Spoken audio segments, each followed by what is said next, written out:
لله رب العالمين والصلاة والسلام على سيد الأنبياء والمرسلين سيدنا محمد وعلى آله وصحبه أجمعين أما بعد فأعوذ بالله من الشيطان الرجيم بسم الله الرحمن الرحيم من يطع الرسول فقد أطاع الله صدق الله العظيم قابل قدر معزز بزرگوں نوجوان ساتھیوں حضور اکرم سرکار دو عالم سیدنا محمد رسول اللہ صلی اللہ علیہ وسلم ہمارے لیے نمونہ کامل ہے اور سرکار کا اسوہ اور سرکار کا نمونہ ہماری نجات کے لیے بھی کافی ہے۔ حضور اکرم صلی اللہ علیہ وسلم نے امت کی ہدایت اور کامیابی کے لیے ہر ممکنہ کوشش فرمائی ہے، اور حضور علیہ السلام نے موقع بموقع حضرات صحابہ کرام کو نصیحتیں بھی فرمائی ہیں۔ ایک موقع پر حضور نے صحابہ کو 5 نصیحتیں فرمائی تھیں۔ ایک نصیحت اس میں سب سے پہلے یہ فرمائی تھی حضور نے کہ اللہ کی حرام کی ہوئی چیزوں سے بچ جاؤ، سب سے بڑے عبادت گزار بن جاؤ۔ یعنی اگر سب سے بڑا عبادت گزار اگر کسی کو بننا ہے، اللہ کا محبوب اور متقی اگر کسی کو بننا ہے، تو اس کے لیے ایک کام یہ بھی کرنا پڑے گا کہ جن کاموں سے اللہ نے منع کیا ہے ان کاموں سے بچ جائے۔ اللہ نے جن کاموں سے روکا ہے اس کے اندر فائدہ نام کی کوئی چیز ہی نہیں۔ جس کے اندر بندوں کا فائدہ ہے اللہ نے اس کو کرنے کا حکم دیا ہے، اور جس میں نقصان ہے اللہ نے اس سے منع کیا ہے۔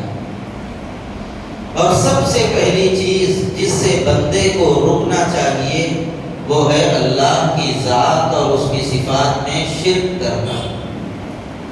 شرک بہت بڑا گناہ ہے، اتنا بڑا گناہ ہے کہ اللہ تبارک و تعالیٰ نے قرآن پاک میں ارشاد فرمایا ان اللہ لا یغفر ان یشرک بہ ویغفر ما دون ذلک لمن یشاء۔ اللہ تبارک و تعالیٰ شرک کے علاوہ جس گناہ کو چاہے گا معاف فرما دے گا، لیکن شرک کو اللہ تبارک و تعالیٰ کبھی معاف نہیں کرے گا۔ بہت بڑا گناہ ہے شرک، یعنی اللہ کو مانتے ہوئے اللہ کی ذات میں یا اس کی صفات میں کسی کو شریک کرنا۔ گویا جو اللہ کر سکتا ہے وہ فنا بھی کر سکتا ہے، یہ تصور بندے کے ذہن میں آنے لگتا ہے۔ کبھی کبھی تو شرک کی وجہ سے ذہن اتنا زیادہ لوگوں کا خراب ہو جاتا ہے کہ اللہ نے یہ چیز نہیں دی تو ہم فلاں صاحب کے پاس گئے تو وہاں جانے کے بعد وہ چیز ہمیں میسر آئی۔ نعوذ باللہ، اتنا زیادہ بڑا اور اتنا خراب گمان لوگوں کا ہونے لگتا ہے۔ اس لیے ہمیشہ انسان کو توحید پر قائم رہنے کی کوشش کرنا چاہیے اور شرک سے اپنے آپ کو دور رکھنے کی کوشش کرنی چاہیے۔ مثلا اولاد اللہ عطا فرماتے ہیں، اللہ کے ساتھ ساتھ فلاں جگہ بھی اولاد ملتی ہے، یہ اگر تصور آ گیا تو سمجھو ہم شرک میں مبتلا ہو گئے۔ اور اسی کے لیے بہت سارے لوگ کہیں کہیں جا کر کوئی صاحب لاک لگا رہے ہیں، کوئی ناڑا باندھ رہے ہیں، کوئی دھاگا باندھ رہے ہیں، کوئی الگ الگ طریقے اختیار کر رہے ہیں، اور یہ سمجھ رہے ہیں کہ ہم توحید پر بھی قائم ہیں۔ یاد رکھیے یہ بات، بندے کے پاس سے توحید کی دولت جب چلی جاتی ہے وہ اپنے نام کے آگے کتنے بڑے بڑے القاب کیوں نہ لگا لے کچھ کام نہیں آتا، کچھ بھی فائدہ نہیں دے گا۔ اس لیے توحید پر قائم رہنا چاہیے، شرک سے بچنا چاہیے۔ اولاد ہونے کے بعد عقیقہ کرنا ہے، اللہ کے نام پر جانور ذبح کرنا ہے۔ امت مسلمہ کا کچھ طبقہ ایسا بھی ہے جو اللہ کے نام پر جانور ذبح کرنے کے بجائے عقیقہ نہیں کرتے ہیں، لیکن وہاں لے جا کر جانور ذبح کرنے کو ضروری سمجھتے ہیں۔ اس کے اندر برائی اتنی زیادہ ہے کہ کبھی کبھی حلال کام کو بھی حرام سمجھ لیتے ہیں لوگ۔ برائیاں ہے اس کے اندر۔ بال کاٹنا ہے، بچے کے بال بڑے ہو گئے، جوں آ رہی ہے بال کے اندر، بچہ پریشان ہو رہا ہے، چوٹی ڈالیں گے لیکن بچے کے بال نہیں کاٹیں گے، کیا صاحب فلاں جگہ پہ لے جا کے بال کاٹنا ہے؟ ارے بھائی کاٹ دو، نہیں منت مانگے سو ہے نہیں کاٹ سکتے۔ آپ دل پہ ہاتھ رکھ کے بولو اللہ نے بال کاٹنے کو حلال کیا تھا نا، تو منت مانگنے کی وجہ سے حلال کام حرام ہو گئے۔ پتا کیا چلا؟ یہ بزرگ کی ذات اللہ، بزرگ کی عقیدت اللہ کے بنائے ہوئے حکم سے بڑی ہو گئی لوگوں کی نظروں میں۔ کتنا بڑا گناہ ہو گیا جس کو اللہ نے حلال کیا، لوگوں کی عقیدت نے اس کو حرام کر دیا۔ اور بعض لوگوں کے ذہنوں میں یہ بھی رہتا ہے بھائی فلاں بزرگ کی منت مانگے سو ہے، اب بال کاٹ دیے، وہاں نہیں جا کے یہی کیا مصیبت آتے کی، کیا پریشانیاں آتے کی، یہ بچہ زندہ رہتا کی مر جاتا کی، اس طرح کے تصورات بھی لوگوں کے ذہنوں میں آتے ہیں۔ یاد رکھیے زندگی دینے والی ذات اور موت دینے والی ذات سوائے اللہ کے کوئی نہیں۔ ساری دنیا مل کر کسی کو مارنا چاہے اور اللہ بچانے پہ آ جائے، ساری دنیا کی تدبیریں ناکام ہو جائیں گی اور اللہ کی تدبیر غالب آ جائے گی، وہ زندہ بچ کر رہے گا۔ اور اللہ مارنے پہ آئے اور ساری دنیا مل کر اس کو بچانا چاہے، بڑی بڑی طاقتیں بھی لگ کر اس کو بچا نہیں سکتی، اس لیے کہ خدا کا فیصلہ ہے اس کو مرنا ضروری ہے۔ ہمارے ہی خاندان میں ایک بچے کے بال رکھ دیے گئے تھے بڑے، بار بار میں بولتا تھا بھائی کاٹ دو، بچہ پریشان ہو رہا، کاٹ دو، بچہ پریشان ہو رہا، سنتے ہی نہیں تھے۔ اور ہمارے خاندان کی ایک بڑی خاتون یہ کہنے لگی بچے کے بال کاٹے تو یہ موٹا رہتا کہ مرتا کہ کہیں کو بولتے جا رہا، بول کے میں کو ایک بار میں کیا کرا، وہ بچے کے والد نہیں تھے اس وقت، حجام کو بلا کے پوری چکنی ہنڈی کرا۔ اب بچہ بھی الحمدللہ 14-15 سال کا ہو گیا، مرا نہیں، بیمار پڑا نہیں، مست ہے اللہ کی فضل سے۔ اس کے مقابلے میں دوسرے بچے بھی ذرا جلدی بیمار پڑتے جاتے ہیں ان کے، وہ بچہ بیمار بھی نہیں پڑتا۔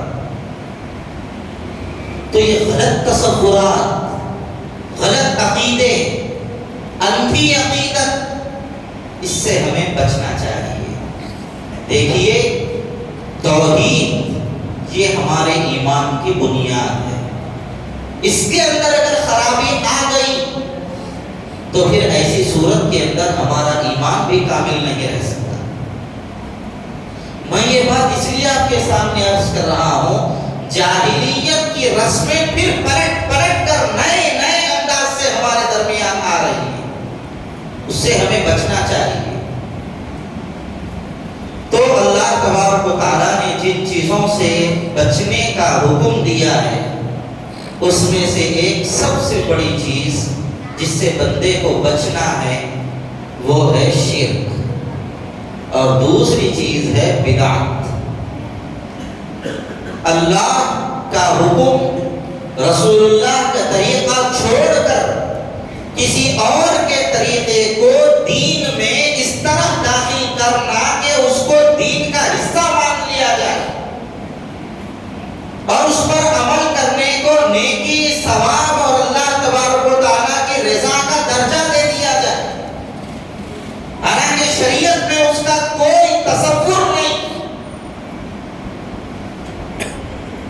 ایسے کام کو بدعت کہتے ہیں۔ اور ایک بات یاد رکھیے آپ، بدعت سے مخلوق راضی ہوتی ہے، اللہ ناراض ہوتا ہے۔ مخلوق راضی ہوگی، لوگ راضی ہوں گے، واہ واہ ہوگی، لوگ تعریفیں کریں گے، لیکن اللہ ناراض ہوگا، اللہ کی نظر میں کوئی مقام نہیں ہوگا بدعتی۔ حضور اکرم صلی اللہ علیہ وسلم نے تو یہاں تک فرمایا، جو شخص کسی بدعتی کی تعظیم کرے، من وقر صاحب بدعت فقد اعان علی هدم الاسلام، حضور نے یہاں تک فرمایا جو کسی بدعتی کی تعظیم کرے گا اس نے گویا دین اسلام کی بنیاد کو گرانے میں مدد کی۔ معمولی چیز نہیں۔ اس لیے شرک سے، بدعات سے، خرافات سے، رسومات سے، بد عقیدگی سے، بد عملی سے اور برے خیالات سے ہر انسان کو بچنے کی فکر کرنی چاہیے۔ رسومات بھی انسان کو تباہ کر دیتے ہیں، اور رسومات کے اوپر جب بندہ آ جاتا ہے تو ایسی صورت کے اندر نہ اسے خدا پسند آتا ہے، نہ اسے رسول پسند آتا ہے، اسے رسموں سے محبت ہو جاتی ہے۔ اور رسموں کی محبت دل سے جلدی نہیں نکلتی۔ سب کی محبت نکل سکتی ہے، رسموں کی محبت نہیں نکل سکتی۔ کیوں؟ اس لیے کہ وہ شخص رسموں کو اس کام کا حصہ سمجھنے لگتا ہے۔ شادی بیاہ کی رسمیں ہیں، شادی بیاہ کے موقع پر اگر رسموں کی عادت پڑ گئی، کوئی آئے نہ آئے، خدا ناراض ہو جائے، رسول ناراض ہو جائے، دنیا کیا کہتی ہے، کسی سے کوئی لینا دینا نہیں، یہ رسم ہے، ہم دھوم دھام سے کریں۔ بلکہ آپ مجھے معاف کریں، میری یہ کڑوی بات بھی سن لیجئے، بعض لوگ تو اب یہ بھی بولنے لگے ہیں ہم فاتحہ درود والے ہیں، پورے رسمہ کرنے والے ہیں۔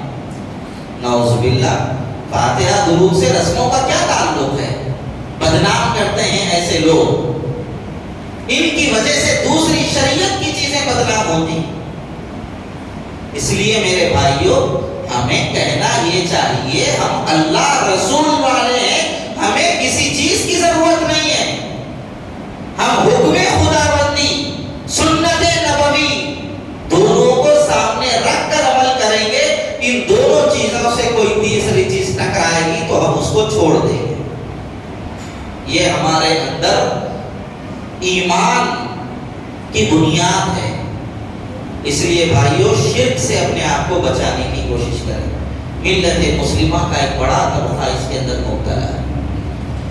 اسی طرح بڑے بڑے گناہ جن سے اللہ تعالیٰ نے بچنے کا حکم دیا ہے، چوری ہے، جھوٹ ہے، زنا ہے، ریاکاری ہے، دوسروں پر ظلم کرنا ہے، بہنوں کو میراث میں حصہ نہ دینا ہے، یہ بہت بڑے بڑے گناہ ہیں۔ لڑکیوں کو میراث میں حصہ نہیں دینا یہ بھی بہت بڑا گناہ ہے، یہ کوئی معمولی گناہ نہیں۔ آج ہمارا معاشرہ اس معاملے میں بھی بہت کمزور ہے۔ کسی کا انتقال ہو جائے تو اس کی جائیداد کو فوراً تقسیم کر دینا چاہیے، جتنا اس کے پاس ہے سب قابل تقسیم ہے، یہاں تک کہ میت کے کپڑے بھی، میت کی چپل بھی تقسیم ہونی چاہیے۔ ہاں، اگر تقسیم فوری نہیں ہوئی تو سارے بھائی آپس میں بیٹھ کر اسی وقت یہ فیصلہ کر لینا چاہیے کہ ہم اللہ تبارک و تعالیٰ نے جو تقسیم کا قانون بنایا ہے ہم اس پر راضی ہیں۔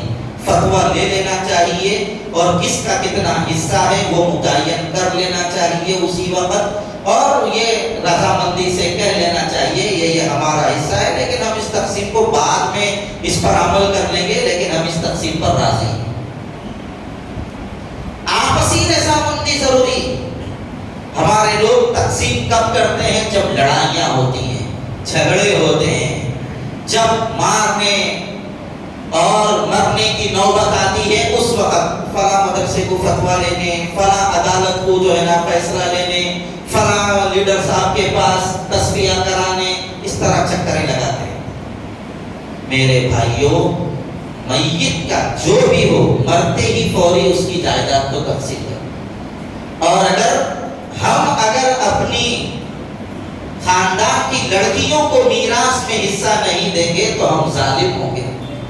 ہم چاہے صف اول کے نمازی کیوں نہ ہو، متقی پرہیزگار کیوں نہ ہو، اگر ہم یہ کام نہیں کریں گے اللہ کی نظر میں پکڑے جائیں، اللہ کی نظر میں پکڑ ہوگی۔ یہ حق ہے شریعت۔ بعض لوگ یہ کہتے ہیں کہ صاحب بیٹی کی شادی میں بہت پیسہ خرچ کر دیے، اب اس کو دینے کی ضرورت نہیں ہے۔ یہ غلط تصور ہے، غلط خیال ہے۔ شادی کر دینے کی وجہ سے حق ختم نہیں ہوتا۔ ایک پوسٹ آ رہی ہے سوشل میڈیا پر، دل کو دہلانے والی پوسٹ، اس میں یہ بتایا گیا ایک نوجوان لڑکی، ایک خاتون نے یہ کہا جب اس کے بھائی کا انتقال ہو گیا میں بھی قبرستان آنا چاہتی ہوں۔ لوگوں نے منع کیا لیکن وہ کہی کہ نہیں میں آنا چاہتی ہوں۔ گئی قبرستان، لوگوں نے سوچا کہ کوئی اہم بات ہوگی یا کوئی راز ہوگا تو وہاں آ کر جو ہے نا لوگوں کو بتانا چاہتی۔ دفن میت ہو گئی پوری، جب مٹی ڈال دی گئی، لوگ دعا کرنے کے لیے ہاتھ اٹھائے تو اس لڑکی نے زور سے یہ کہا، اے اللہ میرے اس بھائی کو اپنی رحمت سے دور رکھ، جس طرح اس نے مجھے اپنے والد کی میراث سے 30 سالوں سے دور رکھا ہے۔ کیا سمجھ رہے ہیں آپ؟ یہ کوئی معمولی بات نہیں ہے۔ اور دنیا ہے صاحب، یہ دنیا کا لے کے کریں گے کیا؟ کتنے دن رہے گی ہمارے پاس دنیا؟ آپ کے پاس 50 بلڈنگیں بھی آ جائیں تو کتنے دن رہیں گی؟ ایک نہ ایک دن یا تو وہ فنا ہوگی آپ کے سامنے یا اس کے سامنے آپ فنا ہو جائیں گے، نہ وہ رہنے والی نہ آپ رہنے والے۔ پھر جائیداد بنانے، جائیداد کے لیے دوسروں کو بے دخل کرنے کی یہ جو ہمارے اندر جسارتیں ہو رہی ہیں، یہ کس حد تک جائز ہو سکتی ہیں؟ اس لیے اس سے بھی بچنے کی ضرورت ہے، اور دوسروں کے حقوق کے سلسلے میں بھی ہم کو چوکنا رہنا، کسی کا حق ہمارے سے تلف نہ ہو جائے۔ حضور اکرم صلی اللہ علیہ وسلم نے دوسری نصیحت یہ فرمائی، اللہ کی تقسیم پہ راضی رہو۔ اللہ نے جتنا دیا ہے اس تقسیم پہ راضی رہو، اور اگر اللہ کی تقسیم پہ راضی نہیں رہو گے، حضور نے ایک موقع پر فرمایا جو اللہ کی تقسیم پہ راضی نہیں ہوتا وہ جنگل کے جانور کی طرح ہو جاتا ہے، جہاں اس کو جو چیز چرنے کی ملے اس کے پیچھے چلا جاتا ہے، پھر اس کا کبھی پیٹ نہیں بھرتا۔ اتنا آ گیا، میرا کارخانہ اتنا بڑا ہے، میرے سے بڑا اس کا کارخانہ ہے، ایسا اب ان کے پاس پیسے بھی نہیں ہیں، کچھ بھی نہیں، میرے سے بڑی اس کی دکان، میرے سے بڑی اس کی ہوٹل، میرے سے بڑا اس کا آفس۔ ایسے کیسے ہوگا؟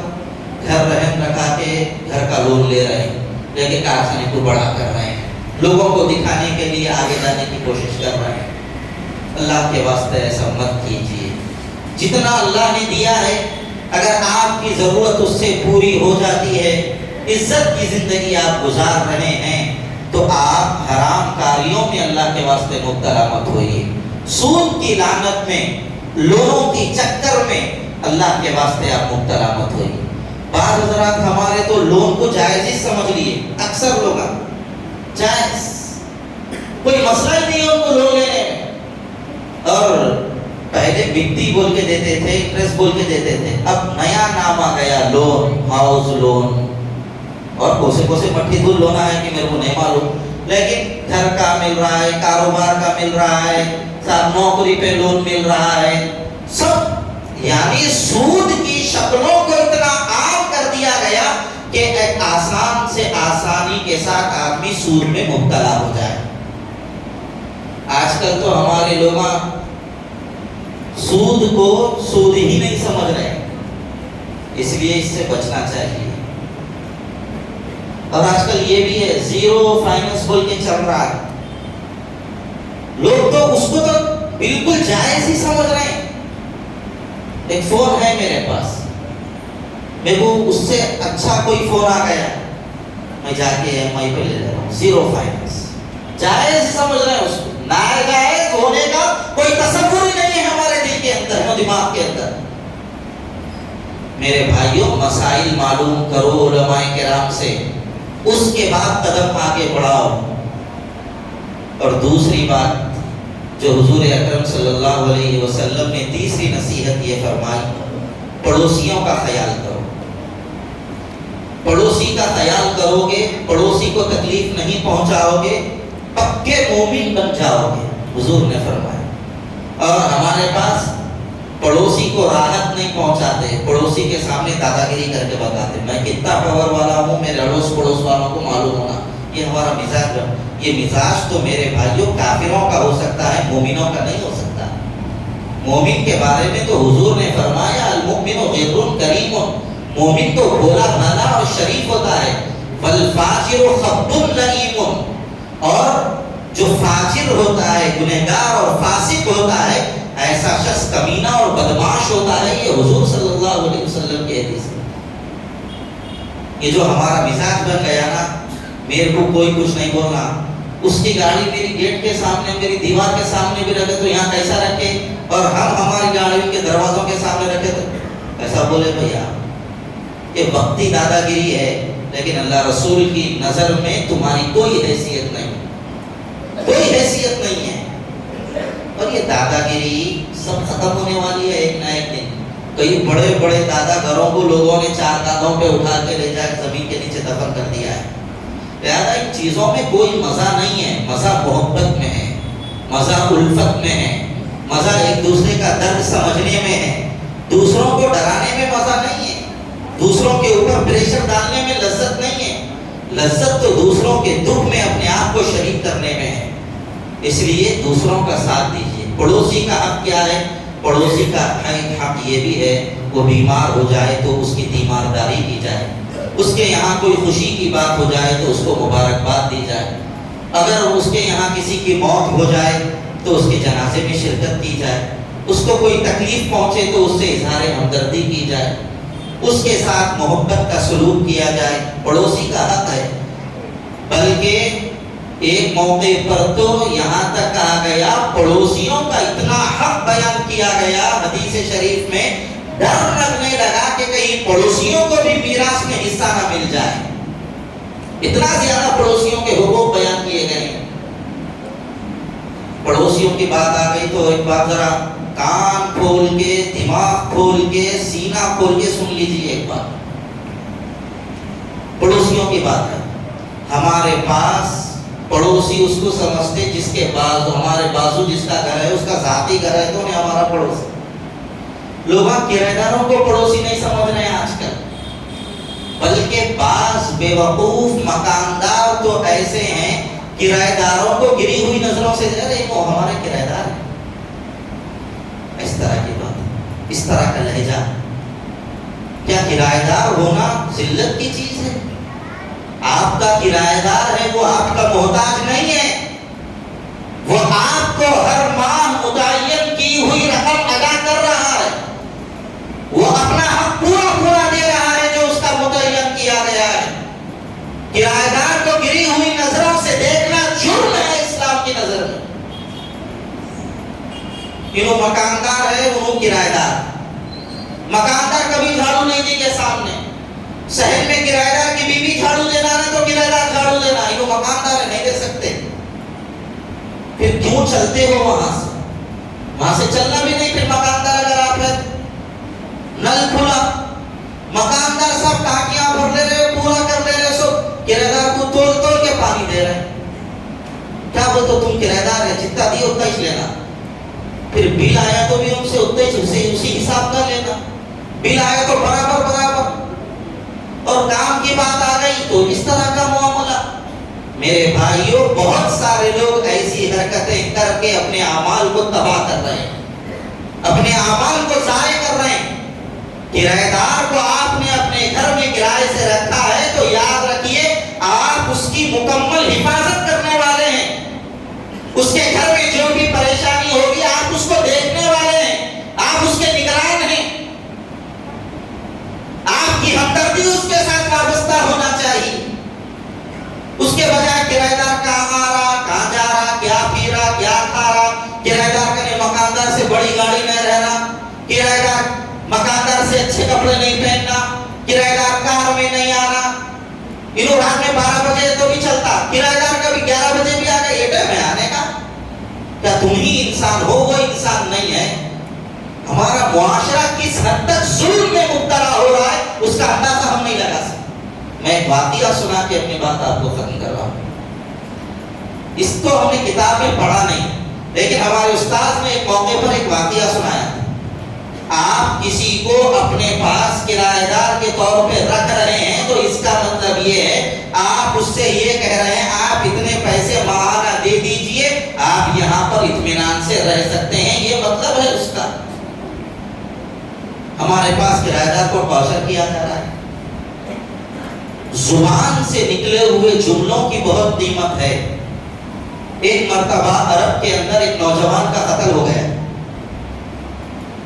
جس نوجوان کا قتل ہوا اس کا باپ بڑا آدمی تھا، اس نے اس زمانے میں پنچایت کے اندر کیس درج کر دیا، مقدمہ دائر کر دیا، میرے بچے کا قتل ہو گیا ہے اور جو بھی قاتل ہے اس کو پکڑنا چاہیے، اس کو سزا ہونی چاہیے۔ ایک مرتبہ گھر کے باہر ٹھہرا ہوا تھا، ایک آدمی ہانپتے کانپتے آیا اور آ کر کہنے لگا میں نے ایک نوجوان کا قتل کیا ہے، مجھے پناہ دو، مجھے پناہ دو۔ تو اس آدمی کی زبان سے نکلا جا میں نے تجھے پناہ دے دی۔ پھر پناہ دینے کے بعد اس کو اپنے گھر میں رکھا، اس کو کھلاتا رہا، اس کی ضروریات کا انتظام کرتا رہا۔ پھر ایک دن جب قاتل کا پتہ چل ہی نہیں رہا تھا تو اس وقت اعلان کر دیا گیا پنچایت اور پولیس کی طرف سے کل صبح ہر گھر کی تلاشی لینی شروع ہو جائے، کل صبح سے ہر گھر کی تلاشی لی جائے، قاتل کو پکڑا جائے۔ اس لیے کہ قاتل جو بچہ مر گیا ہے اس کے باپ کا بہت پریشر تھا پولیس کے اوپر۔ بہرحال جب رات آئی، صبح سے پولیس کی جو ہے نا جانچ شروع ہونے والی تھی، تو رات میں قاتل کو اس نے اٹھایا، اس بوڑھے شخص نے، اور اٹھا کر اپنے گھوڑے پر اس کو سوار کرایا اور محلے کے باہر لے گیا، لے جا کر اس کو کچھ توشہ وغیرہ دیا اور یہ کہا کہ راستے میں بھوک لگے تو یہ توشے کا ہے، تم اس کے ذریعے سے جو ہے نا اپنی بھوک وغیرہ مٹا سکتے ہو، اور یہ گھوڑا جو ہے نا میرا پورے محلے میں سب سے تیز رفتار گھوڑا ہے، اگر یہ لوگ تمہارا پیچھا بھی کریں گے تو تمہاری آدھی رفتار کو بھی نہیں پہنچ سکیں گے، لہذا تم اب یہاں سے چلے جاؤ، میں نے تم سے وعدہ کیا تھا تم کو پناہ دینے کا، میں نے تمہاری پوری حفاظت کا سامان کر دیا ہے، آگے کا میں ذمہ دار نہیں۔ جب وہ بیٹھ گیا جانے لگا تو اس نے کہا کان میں ایک بات سن لو۔ جب وہ کان قریب لایا تو اس نے یہ کہا میں نے اپنا وعدہ پورا کر دیا ہے، تمہیں حفاظت سے رکھنے کا میں نے حفاظت سے رکھ دیا، لیکن جاتے جاتے ایک بات یہ بھی سنتے جاؤ، جس نوجوان کو تم نے قتل کیا تھا وہ میرا ہی بیٹا تھا۔ کرائے پر جو لوگوں کو رکھ رہے ہیں ہم لوگ، تم یہاں پر اطمینان سے رہ سکتے ہو؟ کیا آپ اپنی زبان پہ قائم ہیں؟ ذرا اس کا جائزہ لے لینے کی ضرورت ہے، ورنہ کئی کرایہ دار مکانداروں کا ظلم سہتے سہتے پریشان ہو رہے ہیں۔ اللہ کے واسطے ایسی چیزوں سے اپنے آپ کو بچائیں۔ اور حدیث میں حضور نے فرمایا مومن وہی ہے جو دوسرے کے لیے پسند کرتا ہے اسی کو اپنے لیے پسند کرتا ہے۔ اپنی پسند الگ، اپنے مومن بھائی کی پسند الگ ہو جائے تو اس کے اندر ایمان کا کمال نہیں۔ اللہ تعالیٰ مجھے آپ کو سب کو صحیح علم و عمل کی اپنے کرم سے توفیق عطا فرمائے۔ وآخر دعوانا الحمدللہ رب العالمین۔